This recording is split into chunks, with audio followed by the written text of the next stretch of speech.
Welcome back to A Fresh Story, the podcast where we have conversations about brave decisions to start over again. I'm Jenny. And I'm Olivia, and we're so glad you're here today.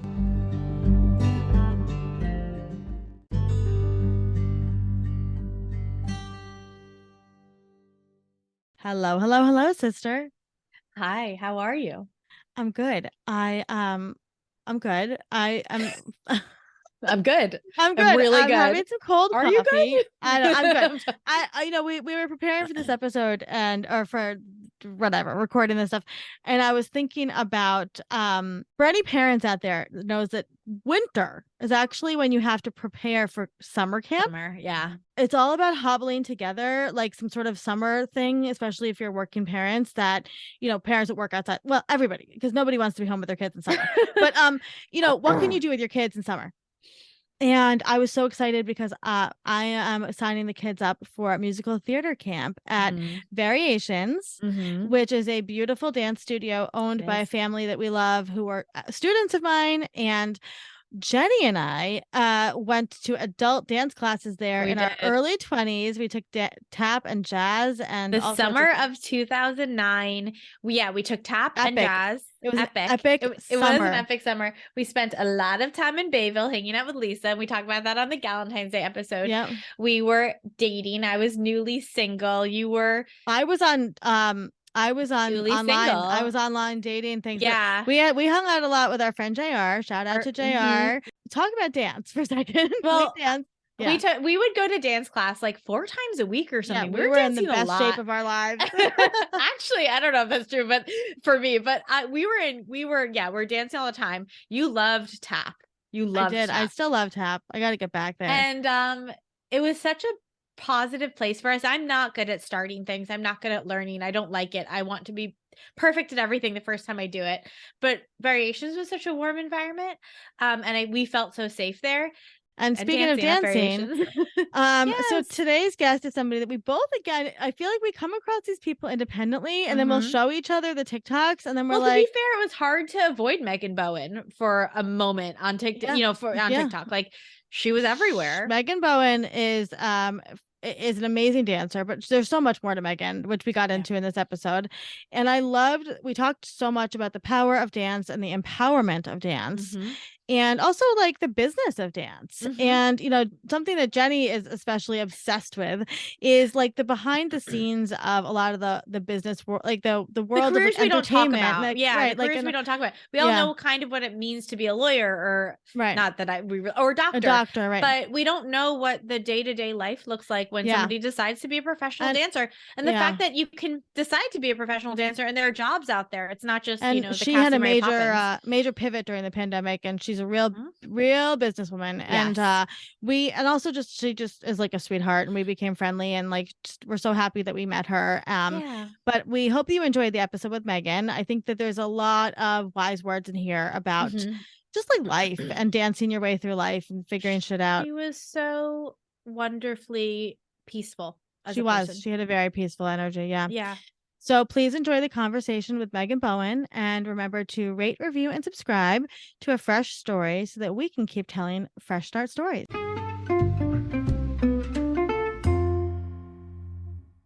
Megan is a dancer, actor, entrepreneur, and content creator.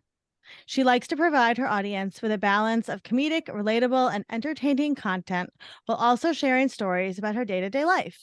As an entertainer, Megan creates captivating content through creative storytelling, all while including her personality, style, humor, and artistry. Megan has a close relationship with her followers, and they look to her as a guide to help them create a better, more confident, more fulfilled life within themselves. And I just would love to add, like, I've been following Megan for a long time, and she's so inspiring. I'm a person that loves to dance through life. And so when I came across Megan's account, I became definitely obsessed with everything she was doing and the way that she felt so empowered in her body and empowered other people. So we are thrilled to talk to you today, Megan. Yeah, thank you. Yeah, we're so excited to have you here. I learned what Ladukas were because of you. I love it. I had no idea. And I was like, this is a whole thing. There's like a whole world I don't know anything about.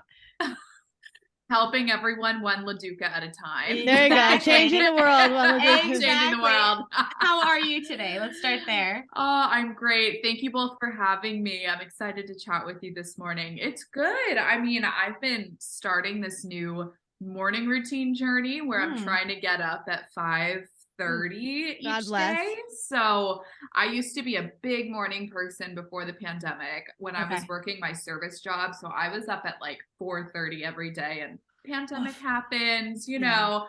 But I really love the morning hours. So my day started pretty early, you know, it's about 10 a.m. now for us, and got up, did my gym, kind of meditated, journaled, and I'm good to go. So amazing. That's amazing. You feel most yourself when you're doing your morning routine, when you're waking up early. I am such a schedule person. I thrive on schedules and routine and consistency.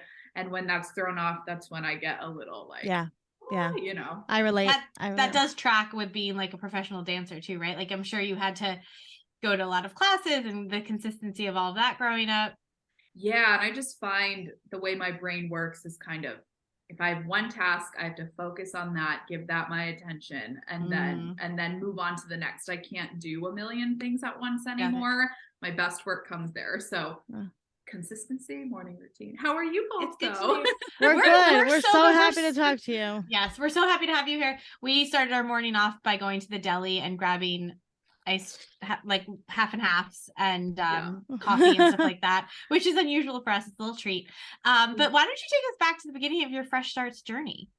Yeah, you know, I was thinking about this when we were emailing, and I was like, wow, I feel like I have a fresh start every 6 months. Where do we begin? I love it.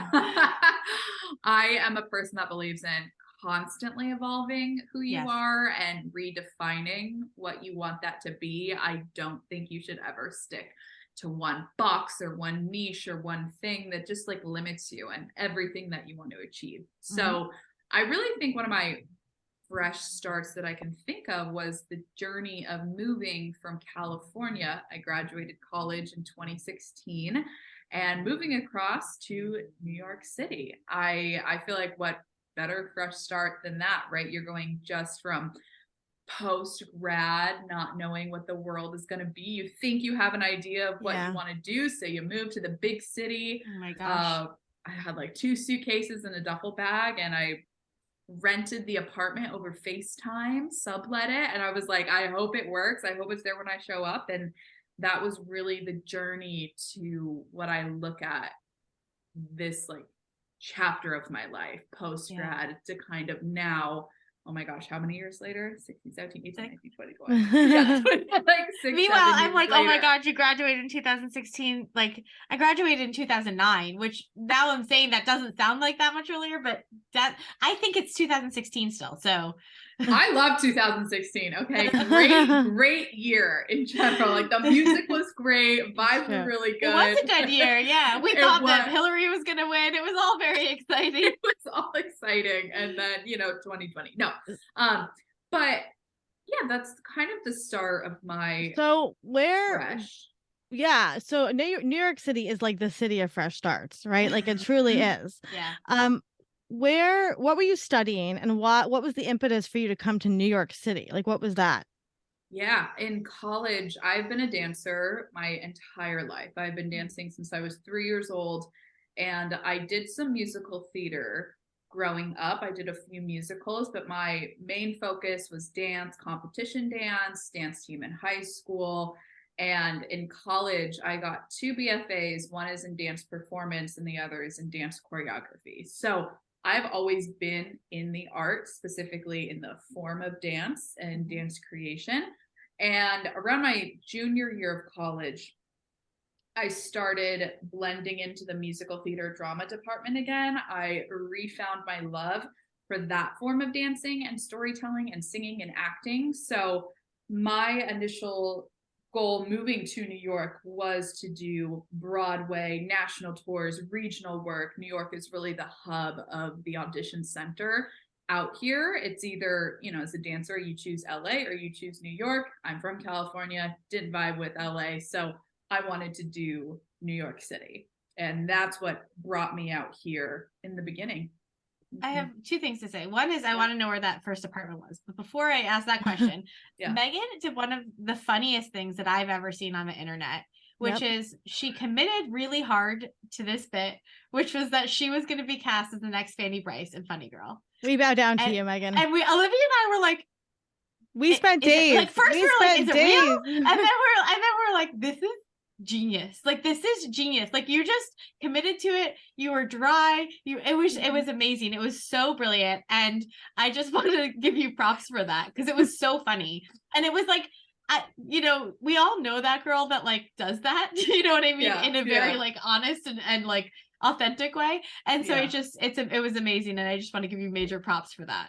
Thank you. I think a lot of people think I like planned that whole thing and like it was genuinely, I saw, for anyone listening that might not know, there's a Broadway musical called Funny Girl, and the big scandal over the summer was who was going to be replacing the leading role, and it is Leah Michele, who is it now, but on TikTok, there was a whole discourse about who's going to be replacing Fanny Bryce, who is the next lead in this Broadway musical. And I kept seeing TikTok videos about it, about people being like, oh, we think it's going to be this. Oh, it's me. Oh, it's that. And I really just thought I was hopping on a trend of like guessing who it was going to be. And I didn't realize maybe my like joke didn't come across, but I made a video where I was like, you guys, it's me. I'm the next Fanny Bryce. Like, hello, obviously, but you forget the scope of the internet and how many people are on there. And so it kind of went viral. And I just, like you said, I committed to the bit, and it was really funny for me. It was fun. I love giving people a story and entertaining. And it was pure fun. I reached out to Julie, who is one of the understudies of Funny Girl, and I was like, hey girl, just so you know, like this is a bit, and you know, I'm not trying to come for your job or anyone. And she was like, no, this is great, like the whole cast loves it. So it was really fun. Some people like took it a little too seriously. There will always be people that refuse to understand the joke.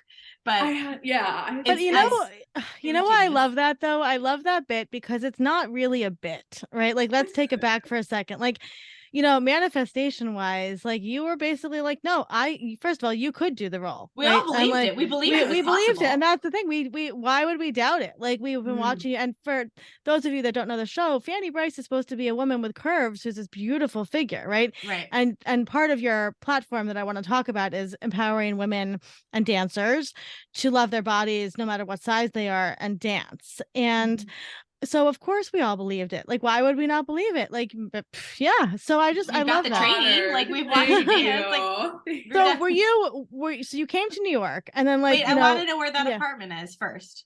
Oh, where were you living? Washington Heights. I was living in the Heights when I first moved here. Yes. Yes. Nice. Okay. Yeah. So you came here with your 2 suitcases and a duffel bag. What's the first thing a girl does when she comes to New York to live the dreams on Broadway?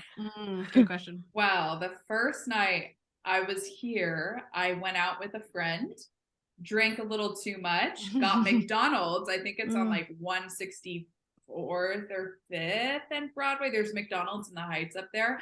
Got McDonald's and then slept the rest of the day. So my priorities were that of a 22-year-old and having fun.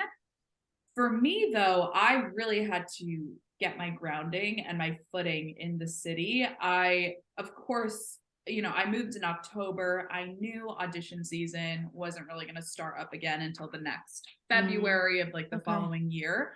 And I needed to get a jobs, plural. I needed to find work to keep paying the rent and living, at least a manageable lifestyle. So that actually took longer for me than I expected it to. I moved 2016. I went to like 2 auditions in 2017.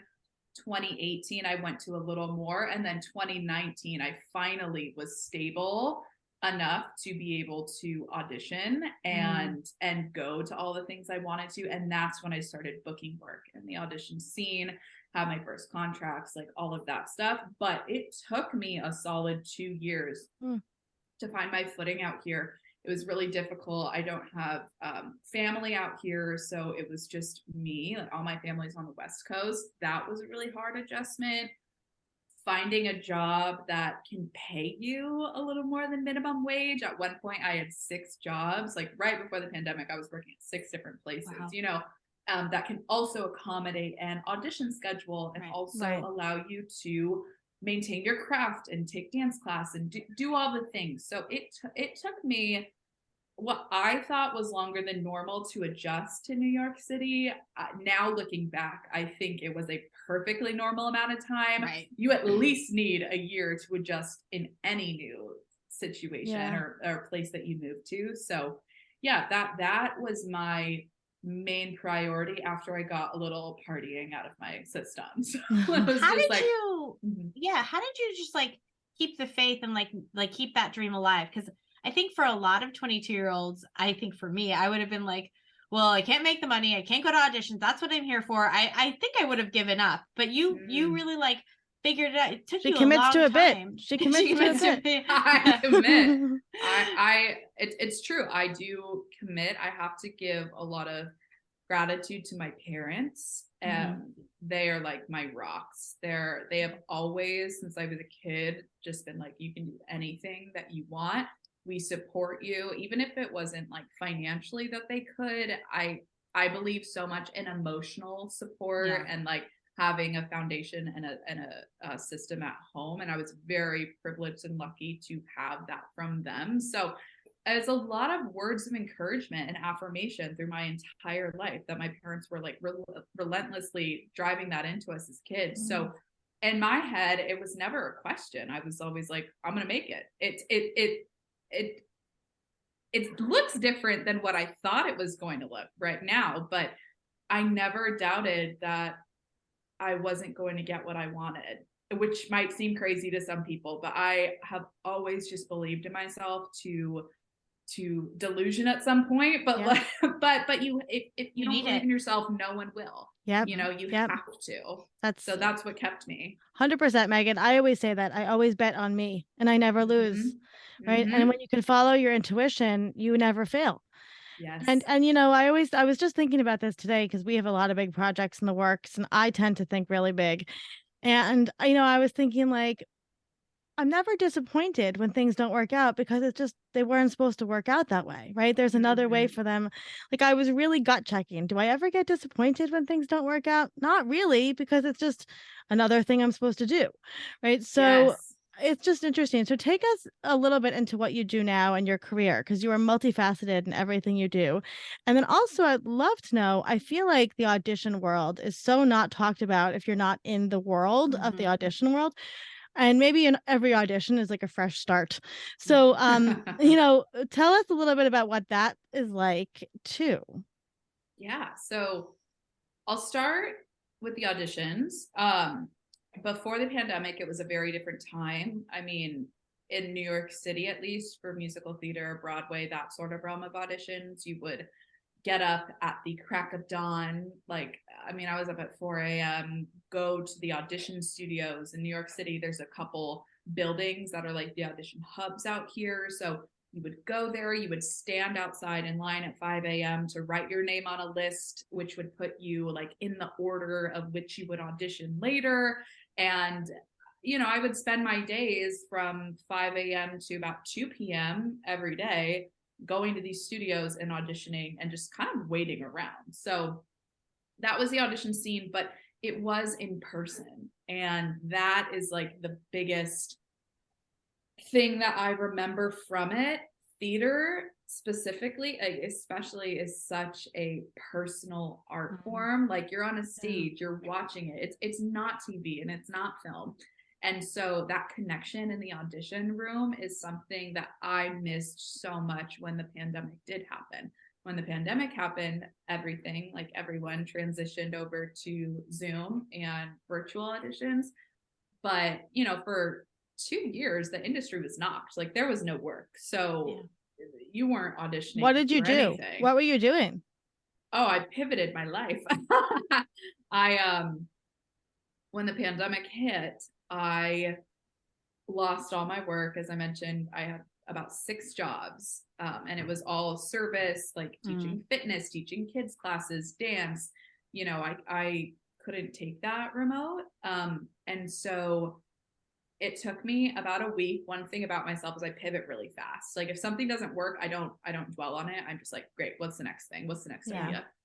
So I had noticed, and you might remember the first couple months of the pandemic, everyone was on Instagram and they were doing Instagram lives, teaching fitness classes. And in my head, all of my friends that were doing that, I was like, this is so great. We want to help serve our communities, right? But the clientele that we have, they're all working from home. They're still getting their paychecks. They're still, you know, we're just giving our services for free now. And so I posted on my Instagram, I told my community, I'm happy to teach you all. I'm happy to do my dance cardio classes, my dance classes, but I can't do this for free. I'm out of work. So I'm going to charge $15 for a class.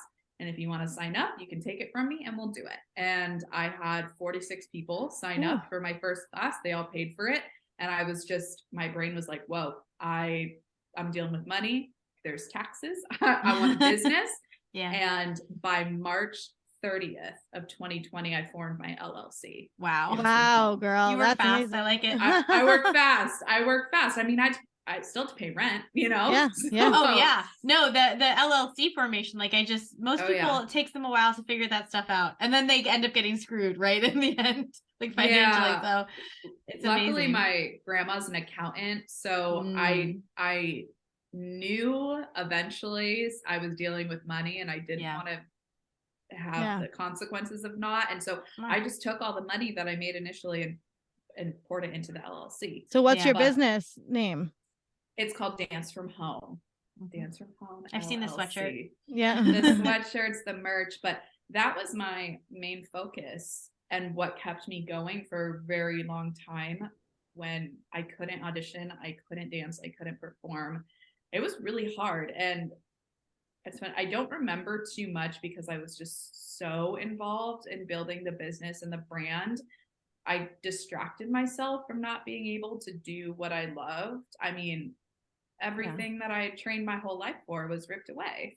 So I really started doing that. And because I had the business, I knew I couldn't have face-to-face interaction to tell people to join my business. It was all virtual. So I decided to go on the internet and I learned how to put myself online. And one day I opened TikTok and I was like, hey, maybe if I make videos, I can get people to join my business and my subscription. So I initially started TikTok trying to get clients for Dance from Home. And what ended up happening is, yes, that did happen, but I also found a new outlet of performance and creation.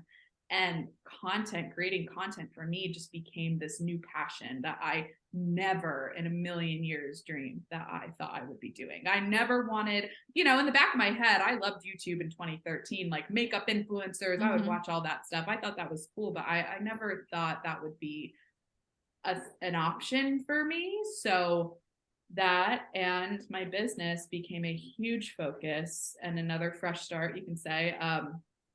Starting in 2020 was this whole other world was opened to me and still is. So today I am really honing in on my business and content creation, and I'm still dancing and taking a few auditions, but the audition scene for me right now is still mostly virtual. And for dance auditions, if you don't have access to studios that you don't have to pay obscene amounts of money for, you can't do these auditions. And I just was getting really upset. I was getting really mad that I would have to pay $80 an hour to rent a studio to film this thing, that I wasn't getting these jobs. And it was money going down the drain to me and my business brain. I was like, this doesn't make sense. It's not, there's no reward. So I decided to take a little step away from that portion of auditioning because I didn't want to resent dance. I didn't want to resent performing or my industry. So right now I'm kind of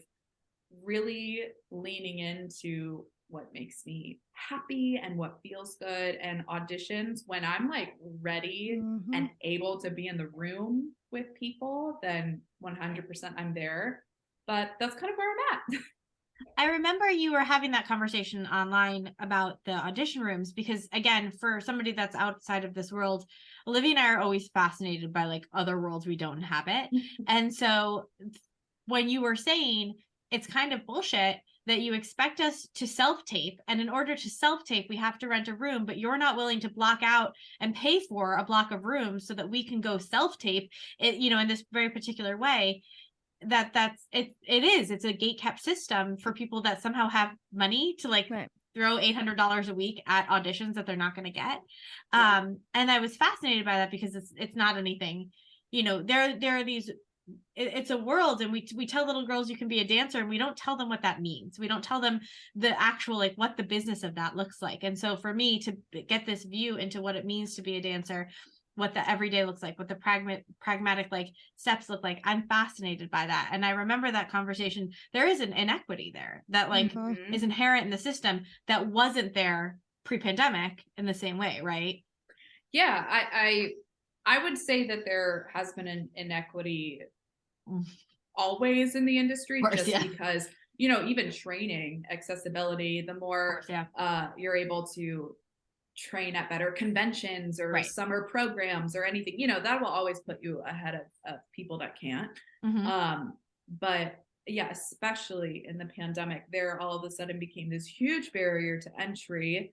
And the most frustrating part is most dancers have these things called dance reels, which is just like 2 minutes of Mm-hmm. your dance work, and that shows what you can do. And no one was accepting those, that no one was Wow. taking those. And Those cost money too to and make those one of those. Yeah. yes, those cost money. You still have to get that footage of you dancing, Mm-hmm. so I was like, why won't you take this material that we all have? Why must we get in a studio and record? Dancers are always the least paid on any contract to begin with, and now Mm-hmm. we have to like pay. I just so it became a point for me, and I know it's not for everyone, where I just didn't see the cost benefit in it. So, and I had heard from casting like it's not going away anytime soon. So I was just in my head, I'm kind of like, well, I'm just gonna wait until it does come. I'm gonna wait for that soon. I'm gonna wait. Yeah.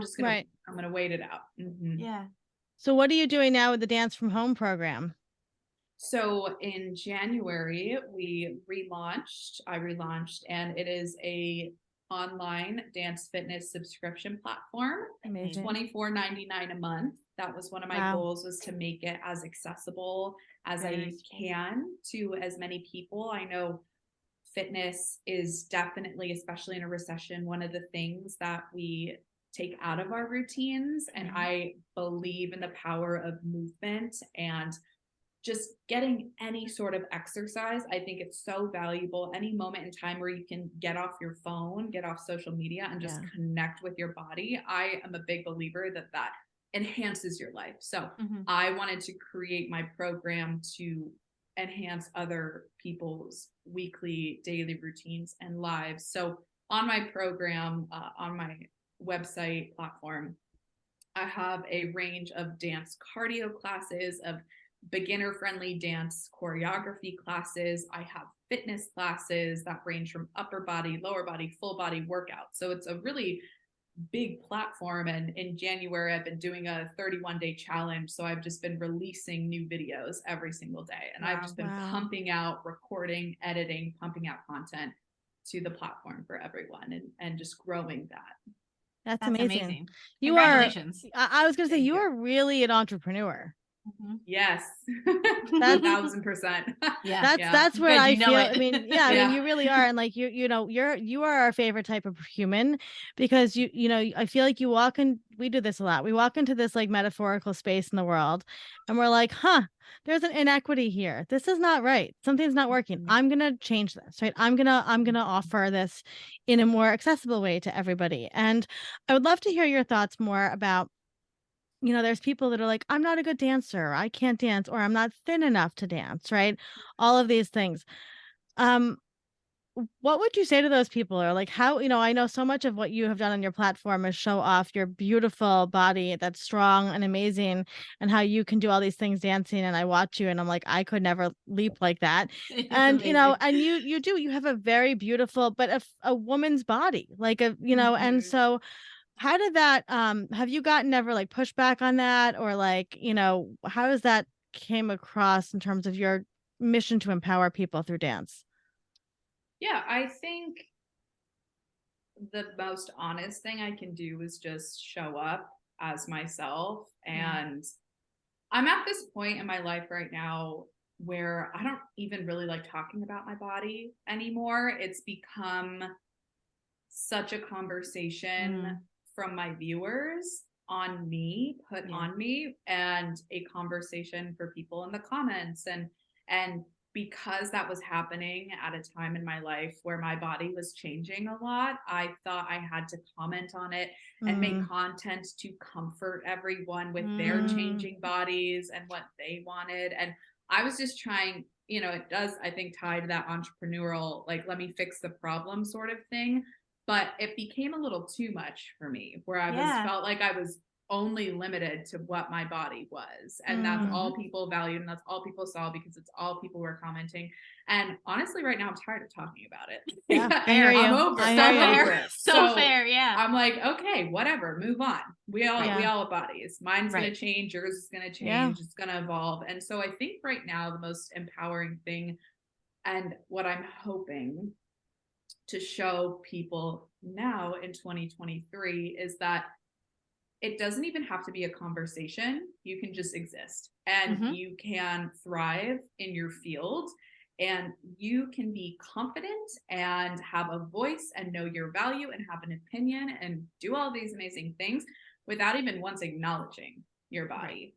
You know, Yeah. how many, Yeah. I always think like, it's always women too. Women always Mhm. have to, there's always something we got to Yep. talk Yeah. about, right? Yep. And Yep. Yeah. so I'm hoping going forward now that I won't even have to touch on it, and people will be empowered and inspired by just seeing everything else that I'm Mhm. doing or you're doing or we're all doing without even thinking like, oh Yeah. my God, how, Yeah. she's Yeah. doing, she's breaking these walls because of her body. It's like, well, Right. actually, I think she's breaking the walls because of her mind and her Right. spirit Boom. and Yeah. Yeah. her value within Yeah. herself. Yeah. So Yeah. It 100%. reminds me of like when they're like, am I dressing sexy or am I just existing in a tank top? Like, it's like we're just trying to exist here. And we don't, yeah, I agree. Like, especially as like somebody, who's not been ever conventionally like thin. I just want to live. I don't want it to be a conversation. We're dealing with a lot of financing stuff and entrepreneur stuff. And it's like, I don't want it to be a conversation. I don't want anybody to like be like, well, maybe if you present yourself this or present yourself that way. I'm doing my thing. I'm doing my project. I'm living my life. Like, just let me live in that yes. space. And to that point, like what Olivia said, which was, what do you say to people that are like, Mm. not even about bodies, but like, just like, I can't dance, or, I don't have rhythm, or, Mm. I haven't danced since I was a kid, or I feel embarrassed dancing by myself. Like, how do you comfort them into getting up and moving? I always like to talk to them and ask them, because the reason someone believes they can't do something is because they were told that they can't do Mm-hmm. something by someone. So I'm like, okay, Mm-hmm. who else? Well, let's figure out who told you that. And it probably happened at a young age. And we're born to dance and move. Yeah. Like, Yes. like we move every day. I'm moving now as I'm talking to you. You moved when you got coffee this morning. Like, Mm-hmm. our bodies are supposed to be in motion, and and we're told not to dance. Mm-hmm. I'm a believer that we are born to dance, I and agree. you stop because you're told not to. Yeah. Yes. So for people that are feeling insecure or shy about it, I think you have to find the right teacher. I think any teacher, mentor, anyone in any space, you have to find someone that will encourage you instead of, punishing you if you do something wrong or Yeah. criticizing, especially adults, right? That's why I love Yeah. teaching. I love teaching adults. That's my bread and butter. I don't really teach kids right now, but adults really need that encouragement if they were children, again, because there was something in their childhood that they were Right. told no. It's So you reparenting. need, Yeah. yes, you need that teacher that's going to encourage you in that way. So that's my big thing, is that's what I would say. Who told you no? And let's find you someone that can help. And then the last thing, again, goes back to that inner confidence and inner self-worth and value, because if you're not questioning who you are as a person, and or have that fear of being judged by other people, then it doesn't matter what you do. It doesn't matter if you dance or you flop around or you whatever, like you won't care. Getting over that insecurity, I think, is where we need to start, because if you're starting at an adult level, you're not a kid. We don't really have those insecurities as kids. So that's where we kind of have to get back to in the beginning, is finding that space that makes us feel confident enough to not feel insecure. And then you'd be amazed at what your body can do. I love that. Okay, Megan. So you clearly think big. You have big plans. So lay it on us. What are your big plans coming up? Because they're there. They're there. I have been such a goal oriented person. I love setting goals. I love planning big, but I too know that sometimes I can get so specific that I don't allow for anything else to happen. And I'm kind of in a phase right now where I want to allow anything to happen. Surrender. I think about dance from home. I think about content creation. I never planned. That was never my goal list. I actually found a journal from 2016 the other day and I listed like 10 goals that I wanted. And I did complete some of them, but none of that was owning a business. None of that was what I do today. Yeah. So big plan wise, I'm kind of just wanting to follow my intuition, follow my gut, and see where that goes and not judge it. I used to think like, dancer, college, New York, Broadway, you've made it. Right. And that's not the truth for me anymore. So I am just wanting to explore anything that piques my interest and always remain curious. I think curiosity will lead you in the right direction. Yeah. Yeah. I love 100%. that. I love that. So if I've always said that all the best things that have happened in my life, I couldn't have expected or planned. No. Yes. And so it's often that way. So I'm with you. I'm very much like a white knuckle on the steering wheel kind of person. And then after my engagement ended, I was like, I just have to surrender to whatever's going to happen to me. So like whatever's happening next. And, it took me to Scotland and, I could not have expected any of that. So no. We just have to let the universe tell us where to go, and then, use our intuition and our intelligence and all of our good planning skills to follow that in the best way, like setting up an LLC in a matter of days. But also, I'm going to say too, you're probably, I know from talking to you and from following, you are an incredibly kind and warm person too. So you are probably very open to the universe, whereas other people may not be so open to the universe. So if somebody says, for example, when our team reached out to you for this podcast, you were like, yeah, let's do it. Let's jump on. Other people have not been always so open about it, about sharing their story and things like that. So, you do take the opportunities because you're like, who knows where this will lead? This is very exciting. Right. So, I think that that's something that, again, comes from that inner confidence that was instilled in you from your parents, from your own, just being you. So, if somebody is going through a fresh start in life, what are some of your favorite wise words to give to them? Ooh, I always say, trust your gut and jump. Like I always, whenever I come face to face with something that I'm nervous about, one big thing was the shift of my business into 2023. This on-demand platform is something new. I've always wanted to do it though. What it is today is what I wanted it to be in 2020, but I was too scared. And whenever I come to that place where I need to make a decision, there's this image of me at the edge of a cliff and I gotta jump. I gotta jump, and you gotta free fall, and you just gotta trust that you will land. And if you're not willing to take that, no one can push you. No one can yell at you to jump. Like you have to make that decision for yourself and just trust that you're gonna land. And that is always my biggest advice for people that are making that fresh start or wanting something new or are unsure. Your gut and your intuition knows You just question it. So stop questioning it and just jump. I love that. And if We're people gonna figure are it out. Exactly. We'll figure it out. We'll obviously link to everything, but if people want to take classes and sign up for the platform, just talk us real quick through what that looks like. If somebody's listening to this and they're like, I want to take classes with her, I want to do the on-demand platform. They go to your website.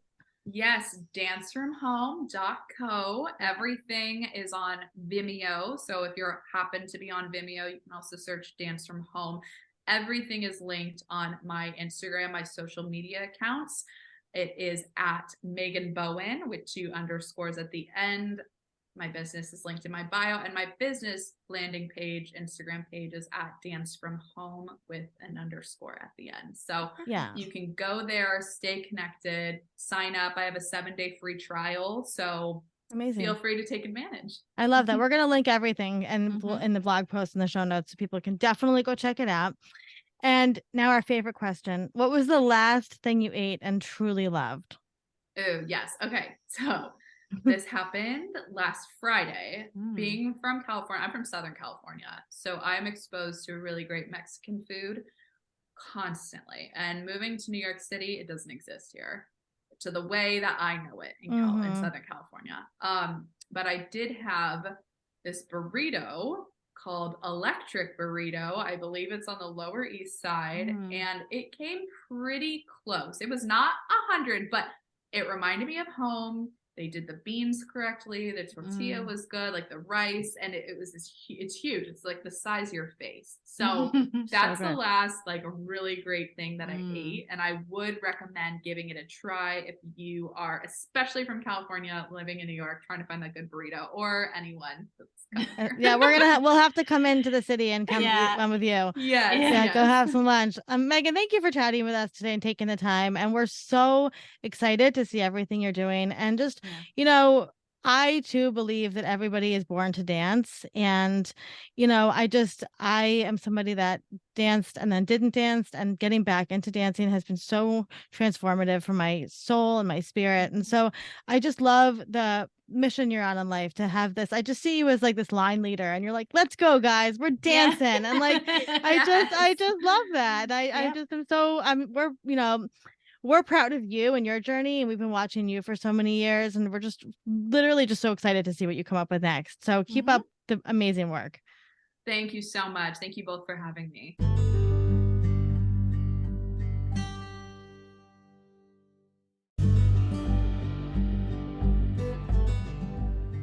Thank you for listening to today's story. We're always here, and we're proud of you. Until next time, brave one. A Fresh Story is brought to you by Fresh Starts Registry, the first and only platform for everything you need to start again. You can read the show notes and learn more about today's episode at freshstartsregistry.com/podcast.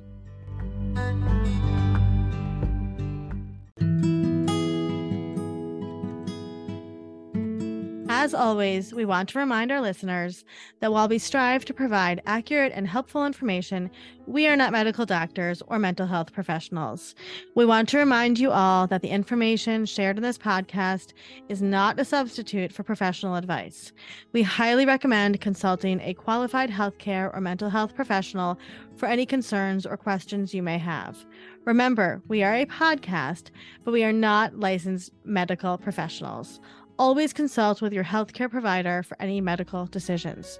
And as a gentle reminder, all opinions are our guests and do not necessarily reflect our own.